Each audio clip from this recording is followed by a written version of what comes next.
Welcome everybody to the Online Autism Summit. I'm your host, Nick Fransen. I'm here with a very special guest, Dr. Martha Herbert. She's been around for quite some time and is very special. She is actually a PhD scientist researcher on faculty of the Harvard School of Medicine. So she's going to have some great things to talk to us today about the brain. Dr. Herbert, welcome. Thank you for having me. Tell us a little more about your history. You've done many, many things. How did you get involved in autism?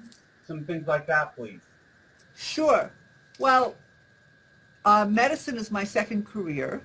Got my PhD first. And I had an interest in the brain based on things I did before medical school. When I went into child neurology, I found my way into autism. This was 20 years ago. I was basically handed a big pile of brain data. Perhaps the first MRI study of brains of children with autism, language disorders, and cognitive impairment. To work analyzing it, it had been sitting there for a little while. And I figured out that after a while of playing with this data, I figured out that it said things that were really different than what I had been led to expect. Because the dominant theories at that time were there would be discrete areas of the brain that were different, that would correspond to the behavioral areas that define autism, but that basically the brain tissue was fine and it was all genetic. And we didn't find any of that. Not that I was working directly with genes, but we found that large areas of the brain were different and that it didn't correspond in any particular way with what we know about brain behavior relationships. And around that time, it also started coming out that the areas that I and my group were looking at, particularly the white matter that were bigger, they also appeared to be implicated in the discovery of inflammation, of neuroinflammation, of immune activation in the brain. So this started changing things a lot. And then there also, instead of all these theories that were dominant in the 90s, that the size of an area relates to its function, there was another theory, which by now is well known, that there's either too much excitation or not enough inhibition. So the ratio of excitation to inhibition is disturbed. So there's too much jitter and activity in the brain. And this is something that you see in other conditions. It's not specific to autism.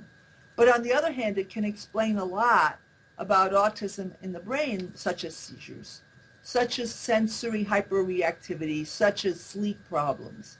So it all starts to fit together. And also the other thing it fits with is environmental triggers. Now, Dr. Herbert, you've already brought up some really great questions that I want to address.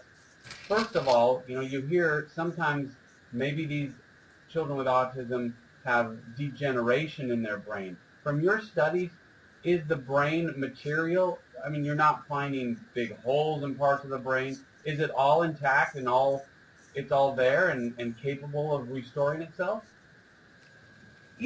First, those are three separate questions. So first of all, there are people with autism who have brains where there are cysts or things missing or so, but the vast majority of brains of people with autism, if a radiologist were to look at a scan, they'd say that looks like a normal brain. There may be a little bit of this or a little bit of that here and there, but nothing dramatic. And I speak to you as a pediatric neurologist where our business is to see children with radically troubled brains. That's not what you see in autism. So that's a really important thing to know. Second of all, while I personally don't go in there and get brain tissue from people who've died, I look at pictures of brains of people who are still alive. So I can't get down to the cellular level for my work, but I can still figure out a lot of constraints on that. Some of the practitioners who are interested in inflammation assume that the problem is cell death. And I just want to say very clearly that there's no real proof that that's what the problem is. We have to be very careful about jumping to conclusions like that. Even in adult neurology, where the end stage of neurodegenerative diseases may be cell death, along the way, there's a long process of cells getting more dysfunctional, but they don't just keel over and die. They struggle. So I think that's a really important point too, because if a cell is struggling, or if a cell is kind of offline because it doesn't want to overexert itself, there are a variety of ways that you might be able to help the brain restore its function. And part of what's motivated me about this quest with the brain in autism, which I should say has expanded into a quest for understanding the brain in other conditions like head trauma, for example, which seems very different, but in many ways there's commonalities, believe it or not. But if you see people getting better, as we do with a certain proportion of people with autism, certain kids recover, other kids do pretty darn well. I mean, I have friends whose special need kids, when they were kids, they were special needs, are now in UC Berkeley or other places doing fine. If that can happen, it's not intrinsically and in principle a hardwired disorder, and it's not a disorder of brain death, I mean of cell death. And so therefore, I've been trying to figure out what it is about the things that families have done to get their kids better that could actually impact the brain. And what is that telling us about the problems the brain is facing? Because these problems, at least some of them, need to be reversible or at least overcomable. That's not a real word, but let's just use it for the moment. Wonderful. Now, what about the large brains that you talked about a minute ago? Is this a trait that is specific towards children with autism? Well, in autism, there's an unusual number of people, children in particular, whose heads grow more rapidly. And in some of them, the head circumference you measure with a tape measure is above the 99th percentile, and that should be 1%. But in autism, it's a lot more than 1%. And more people than you would expect have above average head size. So I was one of the first people to report that. There were a number of us also who came upon the white matter contribution around the same time, back in 2002. But then the question is, so what's going on with the white matter? Because the white matter was driving the brain enlargement more than the gray matter. Everybody thinks that it's the neurons and the synapses, so why should it be that the white matter is taking up more space?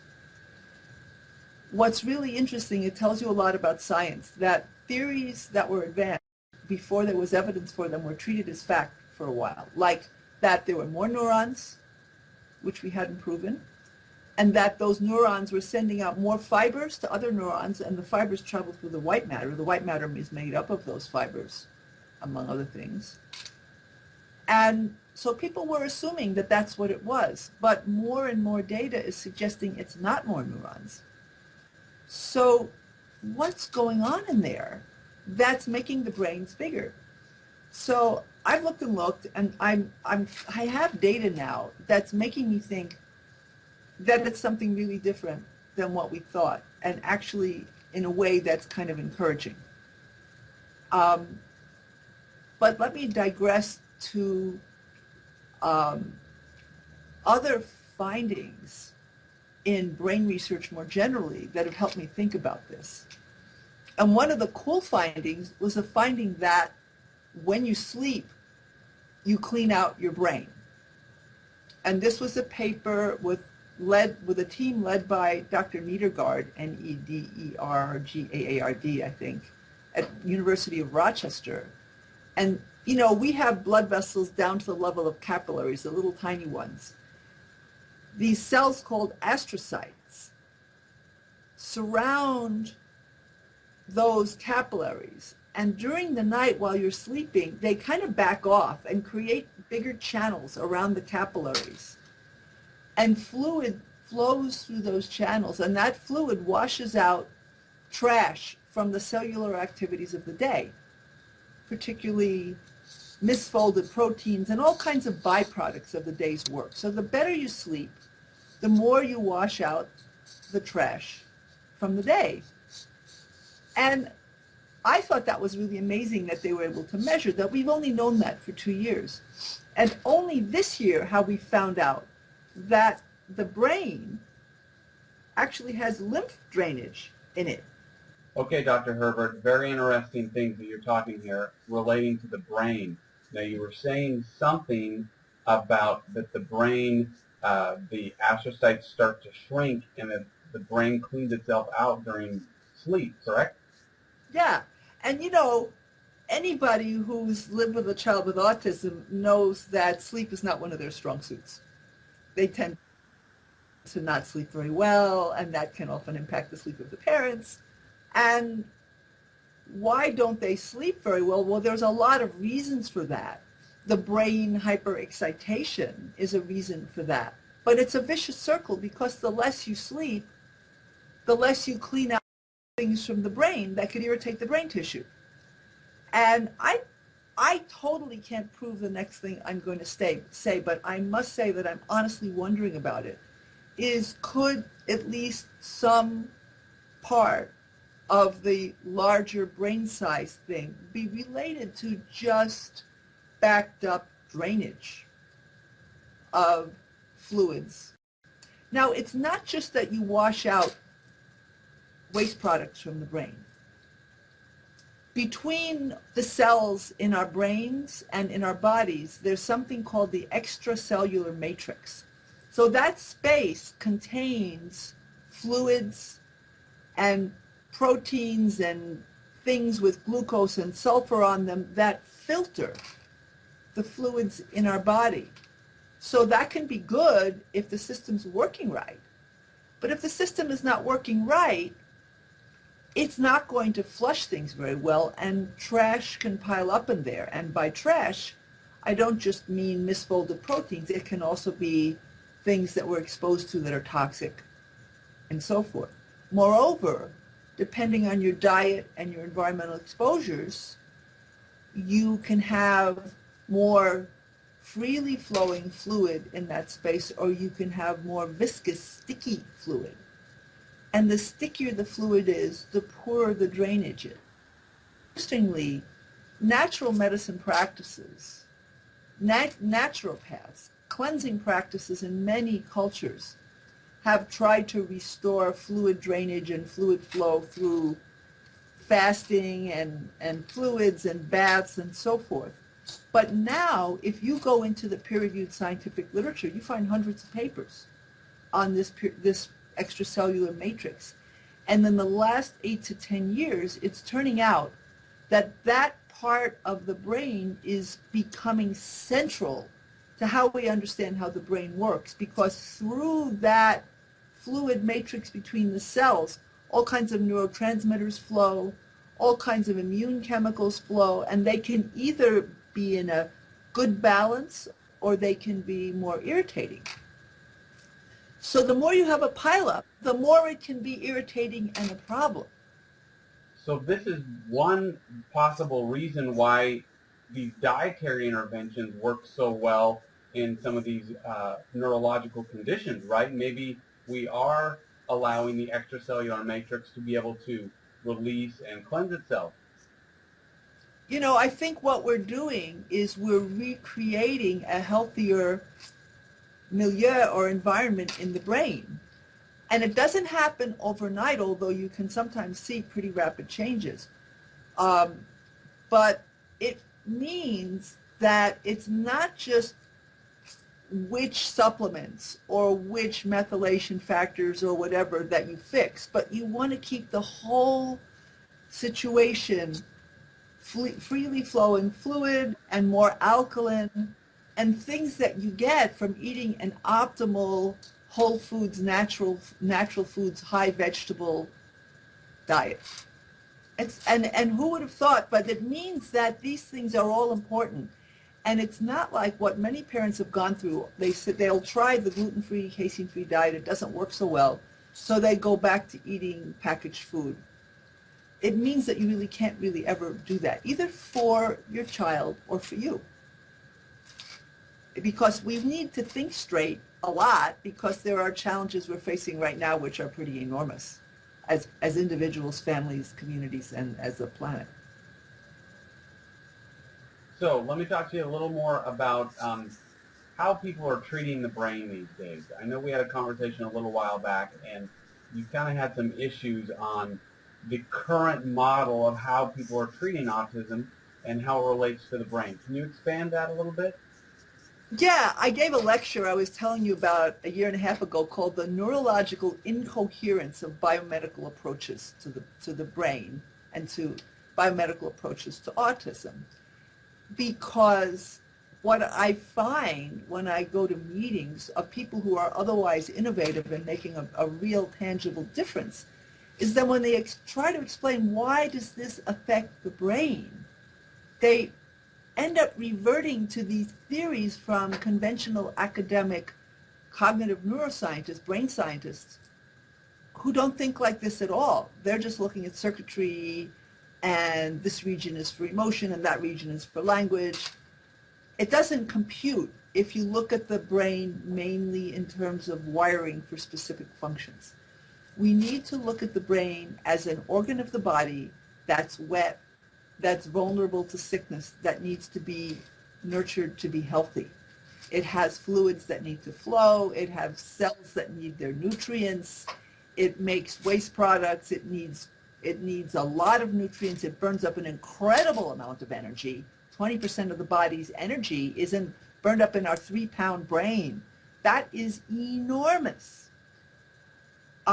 So in order to really explain what it is you're trying to transform in someone who's stuck with not only the autism, but all of the kind of closed off options and problems that go with how it works in the vast majority of people, you need to not just try and think of it as a set of behavioral symptoms, but you have to think of it as a kind of whole body in the brain, whole body and the body part of the brain, and that you need to address that.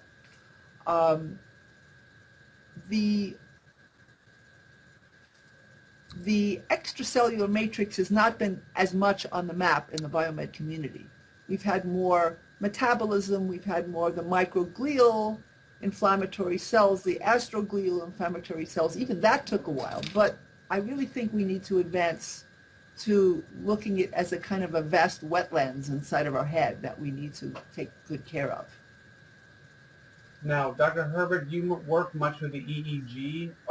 Is an EEG able to distinguish activity in parts of the brain? Is it a helpful tool for diagnosis or treatment in autism? Well, that's a very interesting question. Yes, I do. In my new clinic, I have a new clinic, Body Brain Resilience Center, and we have an EEG here. We have a high-grade research EEG, a high-density array, 128 leads that just slips on the head, really cool. You stretch it over the head, and no chemicals, no rubbing. And the way neurologists think about the brain when they look at an EEG is they look to see if there's seizures or seizure-like activity or abnormal slowing or abnormal patterns. They look at it in clinical neurology with their eyes. They don't use computers to analyze the signal. But there's a whole engineering field called digital signal processing. And so the EEG is a series of squiggles. It's a bunch of squiggles relating to the brain waves as they occur in the different parts of the brain. And there's a lot of mathematics you can do to make patterns of what kinds of activities are going on. So there are 2 types of changes or 3 types of changes that you can see. One of them is entropy, which is less organization in autism and other conditions. Another one is coherence, which means the amount of how regular of a relationship do some parts of the brain have with other parts of the brain, which another aspect of that is synchrony. And finally, there's one other variable called power, which means how much activity is occurring from the low frequencies through the high frequencies. So that's how much effort is the brain putting out. So our group published a paper in 2010 that the brains of kids with autism have more power and less coherence. So what Shakespeare said is sound and fury signifying nothing. It's not nothing, but it's an awful lot of effort spent for a lot less organized information. And the reason I think that's happening is that there's so many inflammatory chemicals in the brain, and there's so much oxidative stress, and the inflammatory chemicals are excitatory, and the oxidative stress is excitatory, so the brain is really noisy. So it's sitting around, but it's not amounting to a lot. And the central thing to remember is that in a healthy brain, where the tissues are not suffering like that, the activity of the nervous system is related to making sense of information that comes in. If there's a stimulation, it has to do with the light or the sound or the touch or processing thoughts. But in a brain with excitatory chemicals from the immune and the biochemical problems and all of the trash floating around in the fluids, you're going to have a lot of noise that doesn't come from information sources. It just comes from random confusion from the brain imbalanced fluids and chemistry. So what this means is as you remove the persistent triggers for the inflammation, as you restore antioxidant balance, as you restore mineral health, as you restore alkalinity and reduce the stickiness of the fluids, you're going to get a more organized brain. You're going to be able to pay attention spontaneously. And what's really interesting is people who've had kids who get better, they find that the improvement, the ability to handle learning and multitasking and attention and so forth is not spontaneous. I mean, it's not something you have to train. When the child gets better, there's a spontaneous increase in efficiency and capacity. It's what I call bandwidth. You know, when you're on your phone and you've got 2 bars, it's ridiculous. You can't hear the other person. But when you've got 5 bars, you're just in the conversation and you're not even thinking about the phone. I think for people with autism, there's so much excessive excitation that there's too much noise and not enough signal. So the noise wins out and the signal that comes through is weak. As the brain gets healthier, the signal gets more and the noise gets less, so the signal gets stronger. And that's why improvement can be more spontaneous. So that's really, really important to understand that. Signal to noise ratio is a basic concept in engineering, but I think it's a basic concept in brain health too. Very nice. Very good. I love that answer. Do you have some ideas on what's causing the excitatory frequencies that are causing the brain to go crazy? What might be what might be stopping the extracellular matrix from being able to drain these things? Do you have some ideas on possible causation? Oh yeah, I mean, I'm a firm, I don't want to say believer. I think the most plausible explanation for this is the total load theory, which some academics call it the cumulative impact theory. And what that means is that we are barraged with a ridiculous number of unhealthy influences, many of which are unprecedented in planetary history. What can be called new to nature chemicals, new to nature patterns and intensity of electromagnetic exposure, foods that have been degraded beyond description by processing,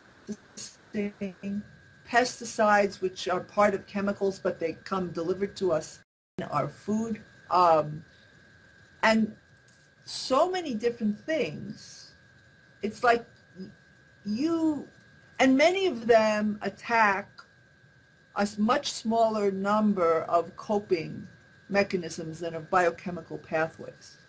So just take my favorite chemical, glutathione.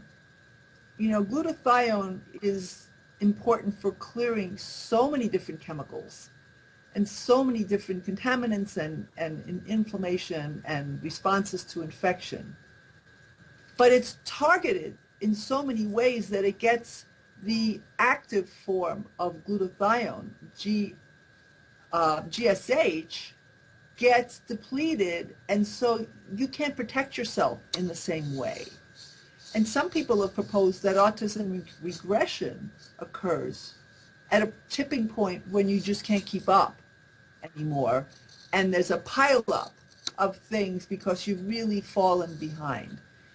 And some of the things that can pile up are highly excitatory chemicals like quinolinic acid, quinolinate, and kynurenine, and that really drive the brain into a kind of a frenzy. So, but you arrive at that point, maybe some triggers are stronger than others, but most people have many things that have piled on.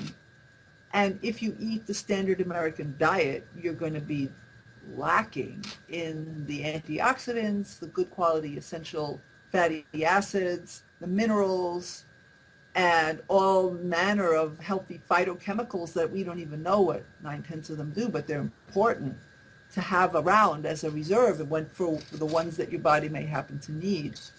And the standard American diet, and also the diet of a child who's a picky eater, the chicken nuggets, the cheese, the bread, the pizza, that's not a healthy diet. So you're not going to be able to keep your nutrients up, and then even if you're given extra nutrients, if you don't deal with the gut issues, you're not going to absorb that much of it anyway. So you get into this downward spiral that it's really harder and harder to break out of. And in order to get out of that, you have to build back the health in as many ways as you possibly can. I talked about that. I wrote this book, The Autism Revolution. And here it is. This is my book. And I got to show you the coolest thing. This is my book in Chinese. Can you see that? Is that cool or what? My partner translates Chinese. We had a book signing in China this summer. And I'm hoping that the people in China, because of their millennial history of Chinese medicine as a kind of a whole body systems approach, will take to my book, because it really supports the way their grandparents thought. Let me interrupt you really quickly there. Do you know, in your position, are you seeing the rates of autism in other countries to be significantly lower than here? Or are we talking this is a westernized sort of disease? Well, I don't make epidemiology, population studies my center of interest, because there's so much I need to do in physiology. And I also think that it's very easy to fudge epidemiology studies or slant them. And also because there are many different countries doing studies in their own way and the methods don't match up. But I know that in China, the rates are pretty darn high, and it's also pretty dirty there. And there are high rates in a lot of places. And I've heard people say that they don't see so much in less developed places, but there aren't that many places anymore that aren't being inundated with some kind of chemical or other. Like I was in Thailand this summer, and I spent a lot of time with these two Laotian graduate students. I was visiting an anthropologist friend of mine, and they were describing that 6 years ago they could paddle in the river and drink the water, and now it's full of pesticides. And the pesticides came to their village 2 or 3 years ago, and and it's hurtling through And I went to a place that 10, 15 years ago was exotic, and now it's loaded with air pollution and cars. Apparently 2 or 3 years ago in the city, Chiang Mai, everybody figured out they needed a car and it needed to be bigger than their neighbors. So it just went kerblam and it's gone. So it gets harder and harder to find people who aren't in the same boat as we are, in one way or another. And you would say that we're engaged in a huge experiment with all these chemicals and novel technologies. And I just want to point out that this is not an experiment. When you do an experiment, you plan control groups and you take measurements and you know what you're doing. This is just chaos. It's not an experiment. It's just a mess. So let's call it what it is. I mean, if it were an experiment, we'd be tracking the data, but that's not what's happening. Dr. Herbert, there's a lot of talk these days about the overuse of antibiotics. I know you have some really strong opinions about this. Can you elaborate a little bit? Sure. I think that it's becoming clearer that antibiotics were discovered maybe 80-ish years ago, and we thought we were finally going to conquer infectious disease. And now we're on the verge of hardly having enough broad-spectrum antibiotics, and we're looking at a future where we may not even have effective antibiotics. And ironically, the overuse of these antibiotics has put into jeopardy, within less than a century, one of the crown jewels of modern medicine, according to their own sense of how modern medicine works. And it's becoming clearer that many chronic illnesses, and quite possibly to a significant degree autism, are in part, and maybe to a major part, set in motion by the breakdown of the protective and supportive capacities of the gut. So it's really important not to rush into antibiotics, to try and find other ways, to read books like Herbal Antibiotics and things where you can learn what you can do. I'm not saying to push it to the point where someone dies of an overwhelming infection, but to actually understand that there are very, very many ways that plants and animals and other organisms, fungi, have developed to protect themselves over millions or billions of years from threats in their environment. And the threats that we're dealing with are largely in the same department. So we should learn from the organisms who've had to protect themselves and not rush into this idea that somehow we'll kill an enemy, whereas actually we are an ecosystem. Even our bodies represent a balance of organisms, and infection, sometimes it may be that you were just fine and this bad bug came, but it may be that the balance was off. And this is moving from being weird, woo-woo, alternative, out-of-date traditional medicine to being the medicine of the future. Now, from a brain researcher and a brain scientist, can you explain to me a little bit about the gut-brain connection and why this is so important? There's a lot of aspects of the gut-brain connection, very, very huge right now, which I imagine you'll have other people talk about, is the gut microbiome. And I also visited a microbiome researcher, a friend of mine in China this summer, and he was describing to me how the coral reefs are disappearing, and that the coral reefs are like the inside of the intestines turned inside out, and that the properties of the water, it's becoming more acid, it's becoming, I actually read the other day that even sunscreen is toxic to coral reefs. So we've got a situation where the fluids of the planet, whether they're around the coral reefs or floating around in our brain, are not doing our health as much good as they used to. So going back to the gut-brain connection, you've got microbiome imbalances which can lead to many things, including the absence of metabolic products because some of the microbes we need are not there to do their jobs, or the production of pathological products which are like false neurotransmitters or in other ways impact the way our brain functions. or in other ways are just plain toxic. There's also stress relationships between the gut and the brain, and immune relationships between the gut and the brain. And all of these things are set off, and also the recovery process. Another thing that we do is we suppress the fever response. And we do that, that's not just the gut-brain thing, but the way in which we suppress inflammation rather than resolving it leaves the underlying processes, and you see inflammation in the gut and inflammation in the brain in relation to each other, and these processes don't get to resolve if you don't have the ingredients and support.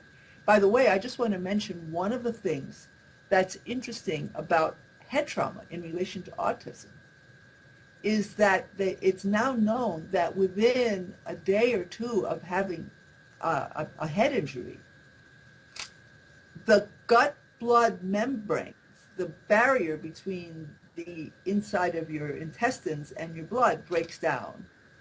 You get leaky gut, and you get leaky blood-brain barrier. Within a day, you get the famous leaky gut, intestinal permeability, that used to be poo-pooed in autism, but now if you say intestinal permeability, you can get away with it. Say leaky gut, there's still people who will believe it's silly. But this literature is pretty clear that this occurs in other brain illnesses as well, and also injury. So when the gut starts to leak, whether from being inflamed or whether from a catastrophic reaction in the whole body to an injury or whatever, undigested things come into the blood, stimulate immune response. The immune response is systemic. The integrity of the barrier function between the blood and the brain is compromised, and all kinds of potentially inflammatory substances can get into the brain that normally would not. So that's gut-brain relationships and how we can mess them up. And so what we need to do is lower the intensity of all of that inflammatory biochemical chaos and support the healing process. Dr. Herbert, some great information here. What can we do? What can we do from a perspective of healing these kids, healing the gut, healing the brain, trying to figure this whole thing out? Can you give me some of your top, these things you must do as a parent? Okay, well, the first thing is to realize that every choice matters. And so do whatever you can to make every choice a healthy choice. And healthy food can be interesting. It doesn't have to be a chore. It's not like ice cream or treats that have a lot of sugar or a lot of trans fats or whatever really taste better than fruits and vegetables and so forth. We need to luxuriate in the more healthful pleasures and take a real, then relish them. And I'm saying that in a general way because you don't want to, there's something about the pleasure of food that is really good for our nervous systems. So we don't want to be scooping out slop to our kids just because somebody said to us that it has good nutrition in it. There are certain nutrients which I think are really important. I mean, for those parents who don't know this, children who are picky eaters often will get more interested in food when they have more zinc on board because it helps the taste buds function better. And if you can't get it in by pills, then you can get it in by drops. It's not a magic bullet, but it's something. The transition from a child who won't eat much to a child who starts eating a healthy diet is not an overnight transition. It's a transition that can take months and requires a lot of patience. And you know as well as I do that many parents freak out because their kids refuse healthier foods, and they're afraid they're going to lose weight. Um, there are addictive components to this. There's a transitional phase, but you must persist because the alternative is to have a sicker body. It's not like there's a choice here. Another thing I think is really important at a general level is to take an ecological approach to the body.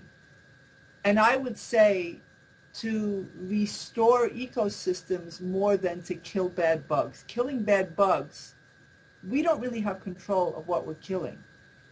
And so the more we learn, the more we are appreciating that it's kind of like carpet bombing, to think you can kill, you have a pathogenic bug, and then the right thing to do is kill it, because you're never going to just kill that bug. And there are a lot of bugs, a lot of microorganisms that are actually more fragile, but you need them. And sometimes they don't grow back, and that's a known fact now. That's been well documented in the scientific literature. Some of them kind of go down, and at some point they just don't come back.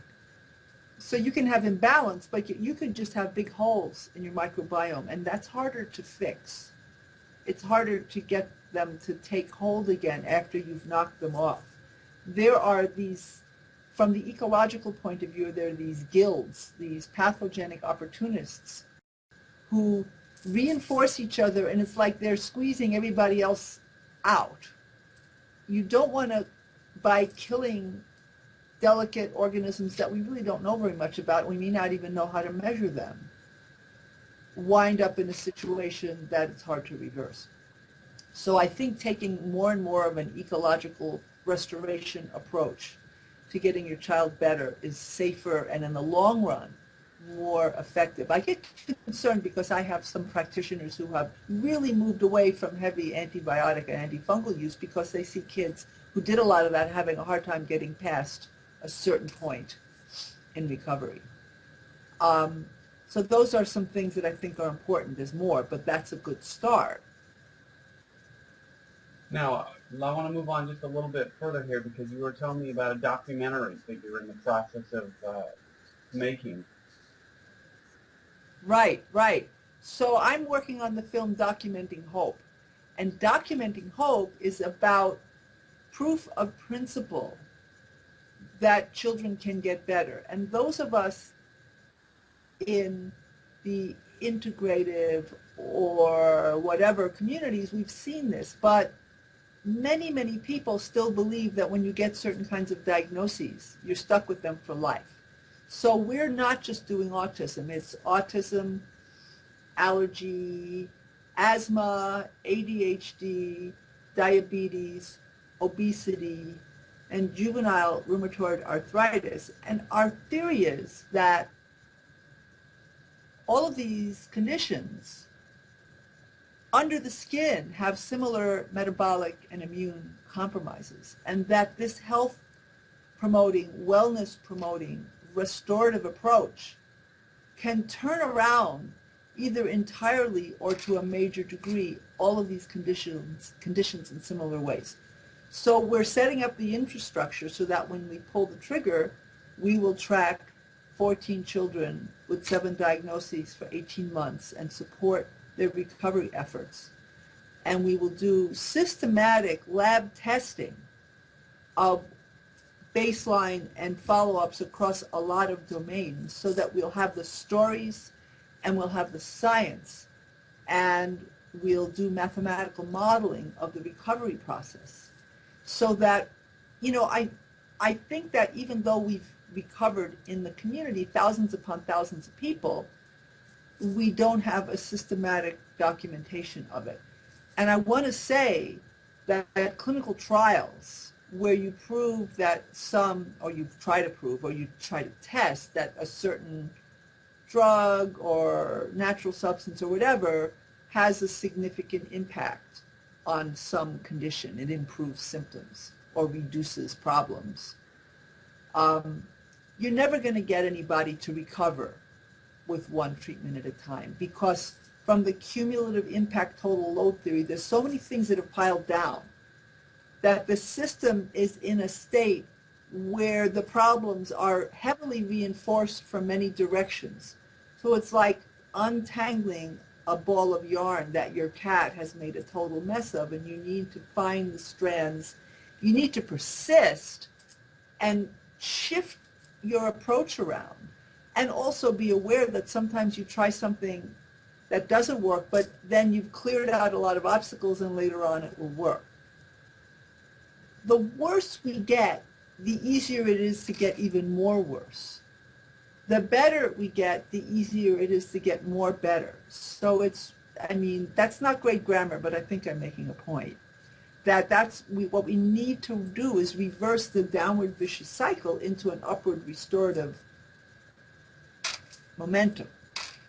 Now, Dr. Herbert, it's been really great having you here. I can't believe it's already almost been 50 minutes. Take-home message. If you were to say, this is what I've learned over the last 15, 20 years related to autism and the brain and all these conditions, what sort of advice would you give?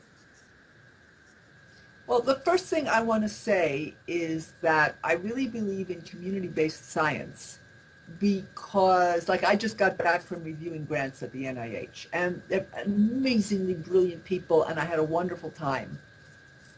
But those science projects are not going to solve the catastrophe that we're in of so much chronic illness.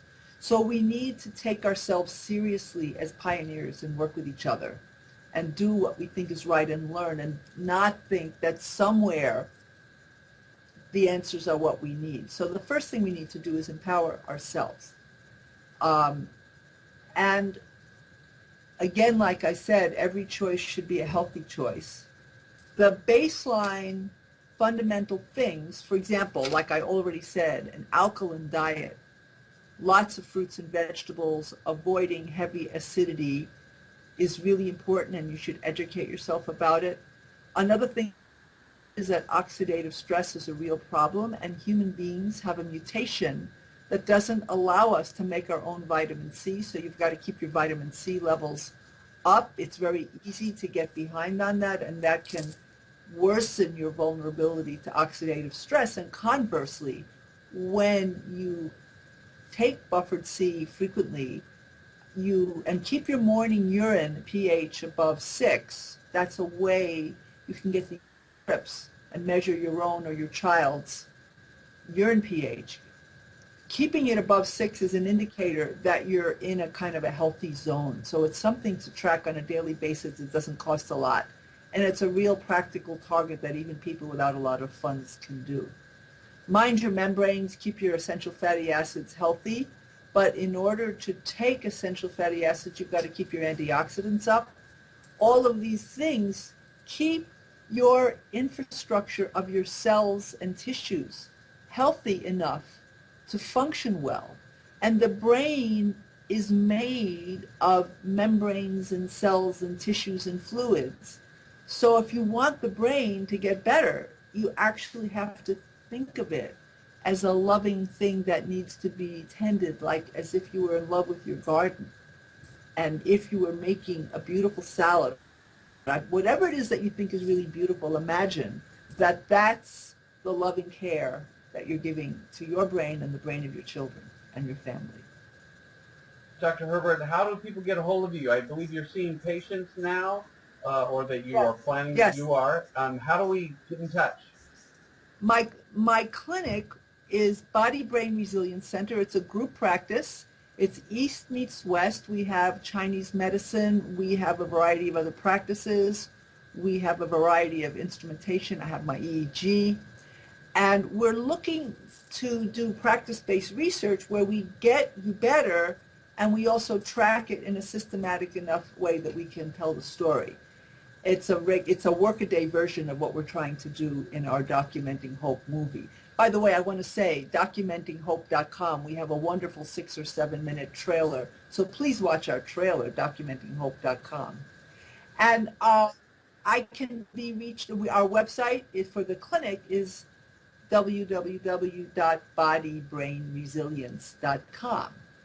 And then I have marthaherbert.org. And those are my main, and autismrevolution.org, which is my book website. Show us your book one more time. Sure.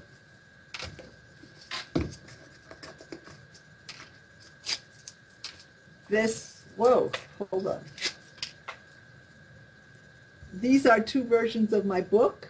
Can you see them? English and Chinese.